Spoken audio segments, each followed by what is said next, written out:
All right, I'll tell you guys what I know about calves and bald eagles, and it starts back in 2017. I was working at the Oregon Cattlemen's Association as a communications director, and I had a young colt that I was going to send to a horse trainer in Northern California, which this is like a story for another time, but when we got there, I was so exhausted and it was so crazy because my friend Randy went with me, and we decided to go down to ride the horses first to make sure as a trainer I wanted to send my horse to before shipping them across the state border. And as we were going along, she knew a shortcut.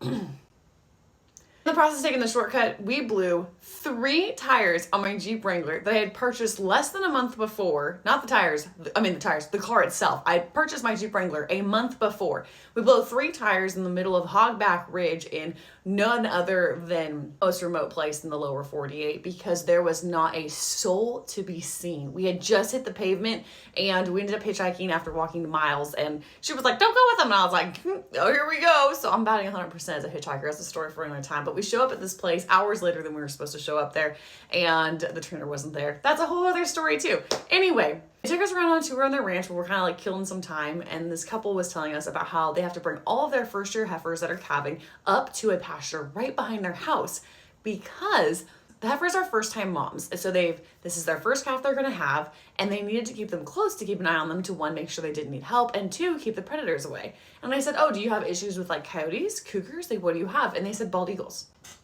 I said, "What?"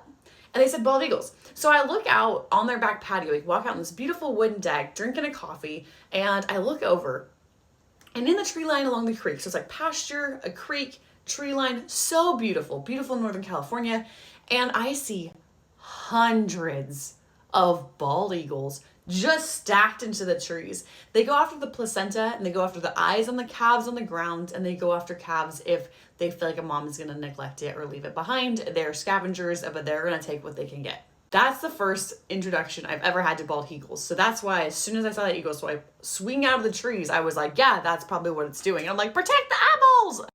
And while I'd never heard of anyone saying that this was like a common thing that happens, I did look it up, and the Extension Service for the Extension Foundation for Wildlife Damage and Management actually specifies that bald eagles, while they rely heavily on fish and carrion or like scavenging dead things, is what they want, they'll also adapt to whatever's in the area. So waterfowl, other birds, rabbits, small mammals, but they'll also not only kill calves and lambs, but they'll also kill adult deer, pronghorns, etc. So bald eagles are going to do what they're going to do in order to eat a meal, which I think is what all of us would be like in desperate situations. So I don't really fault the animal for doing what it's doing, but I just never heard of that happening here.